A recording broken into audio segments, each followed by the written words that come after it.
porque mirade, tomarse un xeado a día de hoxe custa un 35% máis que antes da pandemia, é dicir, que hai 6 anos. É verdade que xa vemos que prácticamente todos os produtos que compoñen os xeados encareceronse, mismamente o chocolate é un dos produtos que máis se encareceu neste último ano. Os xeados están caros e parece que non se vai a quedar aquí a cousa porque todo apunta a que de aquí a finais de ano ainda van a encarecer os seus prezos un 10% máis, Espiño. Non pasa nada. A quen lle guste o xeado, non pasa igual ten que abrir nada. o peto. Que co que me gustan a min, ben nos pago, non pasa nada. É verdade, repasaremos exactamente os ingredientes que subiron, e non só os ingredientes, pero atención, porque temos a sorte de que temos moitas xeaderías aquí en Galicia e moitos xeados orixinais. Atención, que vos queremos facer unha petición a todos e a todas vos, Buscamos o xeado máis orixinal de Galicia. Mandad as vosas propostas ao teléfono do Tesouro, que estamos aí atentos, 638-483-008. Pero é que, ademais, hoxe queremos pique aquí na Hora Galega. Ai, pique. Queremos pique e mandamos a dúas persoas a buscar aí o xeado máis orixinal de Galicia.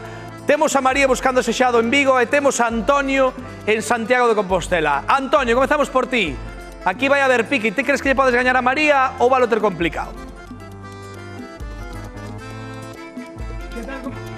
Que tal, compañeiros? Pois, home, por suposto, aquí, María, vouche falar directamente a ti, María, que sei que estás mirando para min, hai unha señora que está do outro lado, pero non, María, fálote directamente a ti, porque non tens nada que facer, porque en Santiago, voume mirar, podemos xirar un momentiño, quero que vexades a escena. Mirade a escena, como está de chea xa a xadería, está rico ou non, asentido coa cabeza, está rico, mirade como comen o xeado, con dozura, con sabedoría, con saber estar, compañeiros. Na xadería de Brigitte aquí en Santiago, María, na xadería de Brigitte, hai uns sabores inusitados, sorprendentes, que vai sorprender a máis de un e a máis de unha en toda Galicia e en todo o mundo. Imos facer un prato que vai estar á altura, pois non sei, dos programas máis selectos de cociña.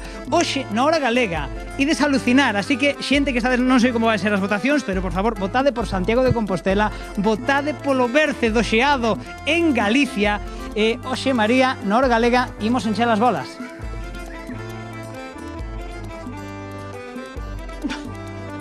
Bueno, non te quero desilusionar, Antonio, pero desde logo non tes nada que facer, porque hoxe traigo tamén unha opción revolucionaria. Eu estou en Vigo, querido compañeiro. Boas tardes a todos. Estou en Vigo porque aquí hai dúas persoas, dous italianos que trouxeron directamente unha receita de Sicilia, así que un gelato italiano nunca pode fallar, porque ademais é un híbrido entre dúas cousas que coñecemos ben, entre un xeado tradicional e unha das nosas merendas favoritas cando éramos pequenos. Así que, Antonio, pois xa che digo que non tes nada que facer esta guerra, tela perdida, porque hoxe imos buscar aquí en Vigo un bocadillo de xeado. Así que rétote, compañeiro, que comence o xogo.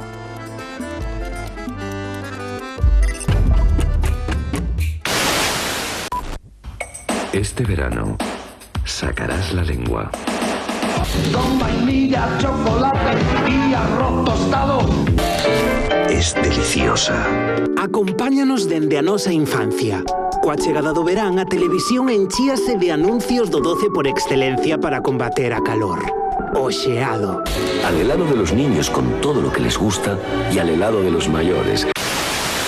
Pero volvamos ao presente, porque dende aquela cousa cambiou e moito. Os últimos 10 anos houve unha evolución sobre o xeado. É dicir, crearonse empresas locais, con ganadería, que empregan a súa leite, empresas de ecolóxico. Se antes xa nos parecía inmensa a carta xigante para escoller un xeado industrial, agora Galicia comeza a ser potencia na produción de alternativas ecolóxicas, veganas. Sin ovos, sin leite, sen edulcorantes artificiales, estas cousas agradécense. E non falemos de sabores, porque aquí a lista é infinita. O de peladillo, o de melocotón, o de albaricoque, empezaremos con melón. Pero tamén de polvo, de licor café, ata de carne. La base es un guiso de falda de ternera con boletus.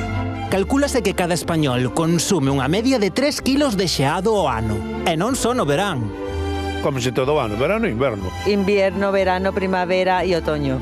Aínda que o chocolate segue a reinar entre as preferencias. O que máis se vende é Kinder Bueno e Oreo. Son os que máis gustan aos rapaces. El chocolate, seguro, e el pistacho tamén. Un capricho para o estómago o que moitos lle atribúen beneficios digestivos. Pois de comer, se faz unha festa ou tal, botamos unha lá, dice que te fai a digestión.